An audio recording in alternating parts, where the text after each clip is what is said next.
जय श्री श्याम दोस्तों, श्याम गुरुकुल पॉइंट में आप सबका हार्दिक स्वागत है। दोस्तों, आज अपन लेने जा रहे हैं 12वीं क्लास का चैप्टर अंश पूंजी के लिए लेखांकन, अकाउंटिंग फॉर शेयर कैपिटल।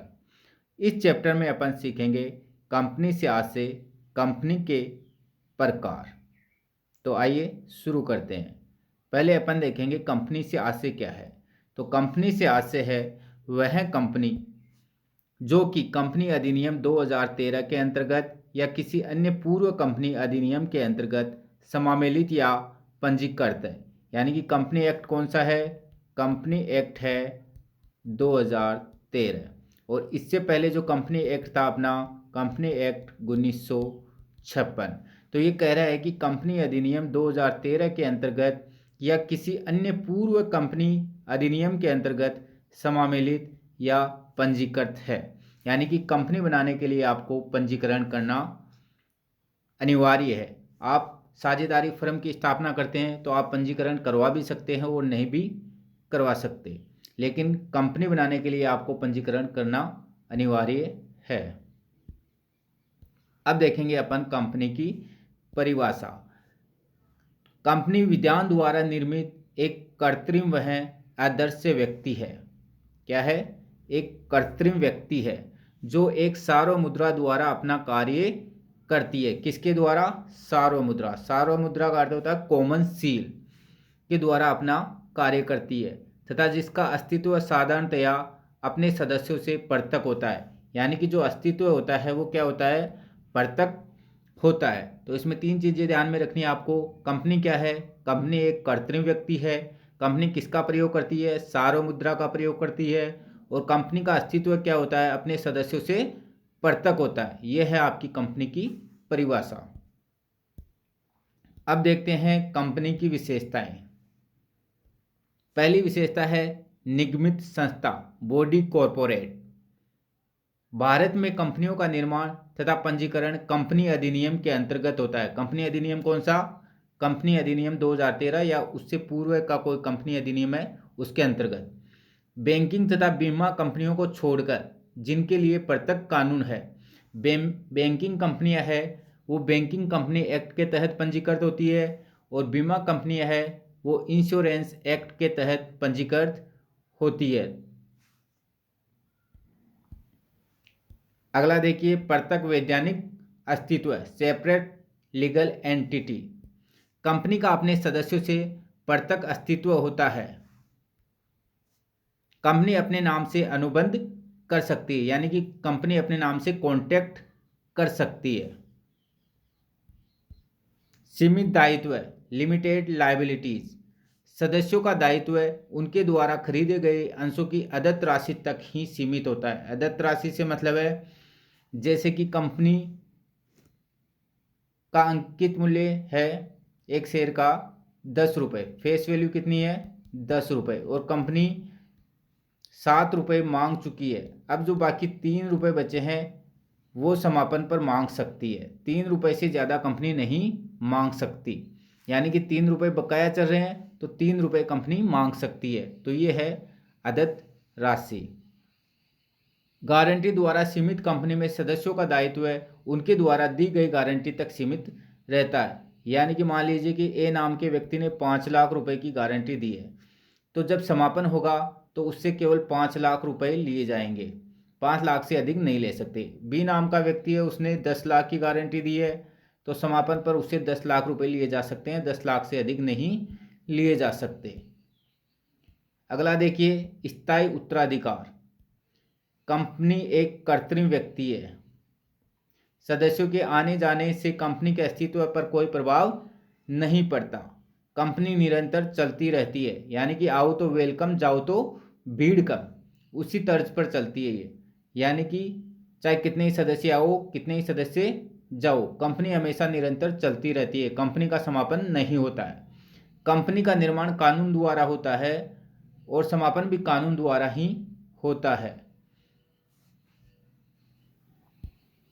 अगला देखिए, सार्वमुद्रा, कॉमन सील। कंपनी अपने नाम से हस्ताक्षर नहीं कर सकती, अतः प्रत्येक कंपनी सार्वमुद्रा का प्रयोग करती है।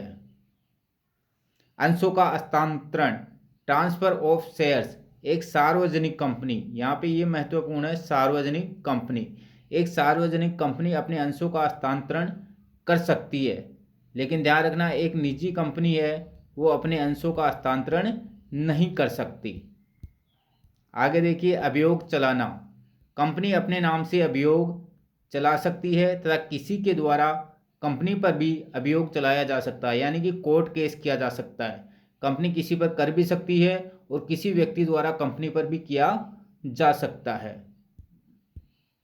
अब देखिए कंपनी के प्रकार, टाइप्स ऑफ कंपनी। दायित्व के आधार पर कंपनियां 3 प्रकार की हो सकती है। अंशों द्वारा सीमित कंपनी, गारंटी द्वारा सीमित कंपनी और असीमित कंपनी। अंशों द्वारा सीमित कंपनी के बारे में अभी बताया था, जैसे कि अंकित मूल्य कितना है 10 रुपये, 10 में से 7 रुपये कंपनी मांग चुकी है। अब जो 3 रुपये जो बचे हैं वही कंपनी मांग सकती है। समापन पर कितने रुपए मांग सकती है? 3 रुपये, बकाया राशि 3 रुपये तक मांग सकती है। जबकि गारंटी द्वारा सीमित कंपनी में क्या होगा, जैसे ए नाम के व्यक्ति ने 5 लाख रुपए की गारंटी दी है तो समापन पर उससे 5 लाख रुपए लिए जा सकते हैं, और बी नाम के व्यक्ति ने यदि 10 लाख रुपए की गारंटी दी है तो उसे 10 लाख रुपए लिए जा सकते हैं। एक है असीमित कंपनी। असीमित कंपनी में क्या होता है, जैसे कंपनी का समापन होता है तो जो सदस्य होते हैं उनसे निजी संपत्तियों से भी वसूली की जा सकती है। अब देखिए डिटेल से पढ़ते हैं इसको। अंशों द्वारा सीमित कंपनी, यदि सदस्यों का दायित्व उनके द्वारा धारित अंशों की अदत्त राशि तक ही सीमित रहता है तो वह अंशों द्वारा सीमित कंपनी कहलाती है। आगे देखिए, गारंटी द्वारा सीमित कंपनी, कंपनी के समापन की दशा में सदस्यों का दायित्व उनके द्वारा दी गई गारंटी की राशि तक सीमित होता है। आगे देखिए, असीमित कंपनी, जब कंपनी के सदस्यों का दायित्व सीमित नहीं होता है तो वह कंपनी असीमित कंपनी कहलाती है। इसमें ऋणों का भुगतान करने हेतु सदस्यों की निजी संपत्तियों को भी प्रयोग में लाया जा सकता है। अब देखिए, सदस्यों की संख्या के आधार पर कंपनियां 3 प्रकार की होती है।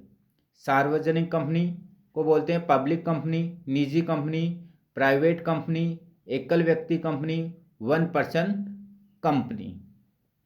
अब इसको भी डिटेल से देखते हैं।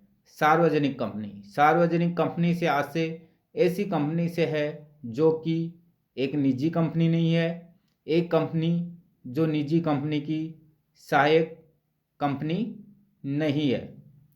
जो सार्वजनिक कंपनी होती है उसमें मिनिमम सदस्य 7 होते हैं और अधिकतम सदस्य पर कोई प्रतिबंध नहीं है, यानी कि अधिकतम सदस्य कितने भी हो सकते हैं। और सार्वजनिक कंपनी में निदेशकों की संख्या है वो न्यूनतम कितनी होती है? 3 निदेशक हो सकते हैं। अंशों का हस्तांतरण, सार्वजनिक कंपनी में अंशों का हस्तांतरण है वो स्वतंत्र रूप से किया जा सकता है। अब आते हैं निजी कंपनी के बारे में। निजी कंपनी है अपने अंशों के हस्तांतरण पर प्रतिबंध लगाती है, यानी कि जो पब्लिक कंपनी होती है वो तो अपने शेयर्स को ट्रांसफ़र कर सकती है, लेकिन जो निजी कंपनी है वो अपने शेयर्स को ट्रांसफ़र नहीं कर सकती। निजी कंपनी में अधिकतम सदस्यों की संख्या कितनी होती है? 200 तक होती है। मिनिमम सदस्य 2 होते हैं और अधिकतम सदस्य 200, लेकिन इसमें कर्मचारियों को छोड़ा जाता है। जनता को प्रतिभूति खरीदने हेतु आमंत्रित नहीं करती, यानी कि ये परिविवरण जारी नहीं कर सकती। आगे देखिए, इसमें न्यूनतम सदस्य कितने होते हैं? 2 होते हैं। अधिकतम सदस्य 200 होते हैं और जो डायरेक्टर है, निदेशक है, वो न्यूनतम कितने होने चाहिए? 2 होने चाहिए। जबकि पब्लिक कंपनी में कितने होते हैं? 3 होते हैं। अंशों का हस्तांतरण वर्जित है, यानी कि निजी कंपनी है वो अपने अंशों का हस्तांतरण नहीं कर सकती, जबकि एक सार्वजनिक कंपनी है वो अपने अंशों का हस्तांतरण स्वतंत्र रूप से कर सकती है। अब देखिए, एकल व्यक्ति कंपनी, ये कॉन्सेप्ट पहली बार आया है कंपनी एक्ट 2013 में। एकल व्यक्ति कंपनी से उस कंपनी से है जिसमें केवल एक ही व्यक्ति होता है, यानी कि इसका जो सदस्य है वो कितने होते हैं, एक सदस्य होता है और एक नामिती होता है।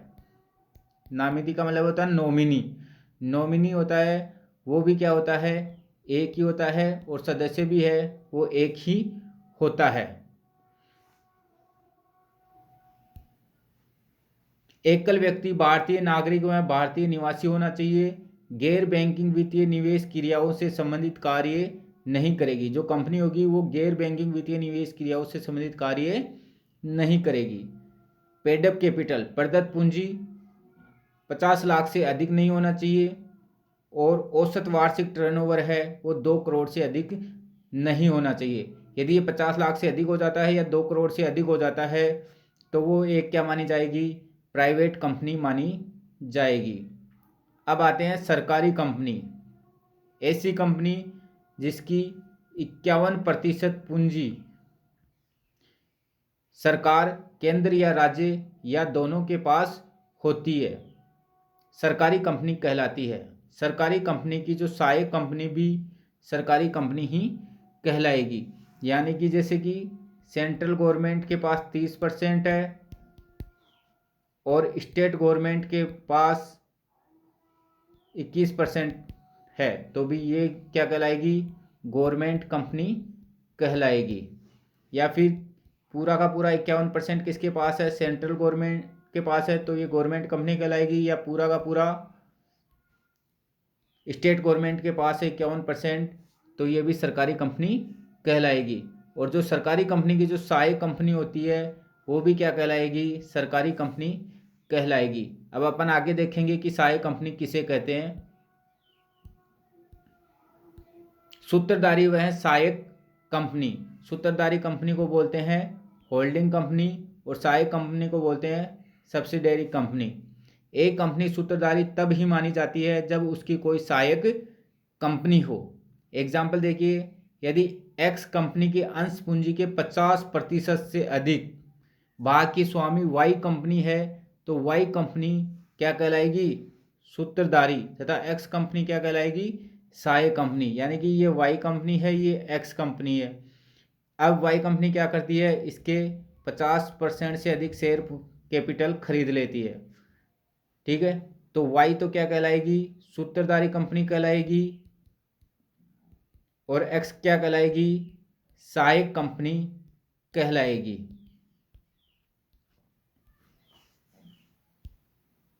तो दोस्तों, आपको वीडियो कैसा लगा? यदि आपको वीडियो अच्छा लगा तो इसे लाइक करें, कमेंट करें, शेयर करें, और हाँ, सब्सक्राइब करना ना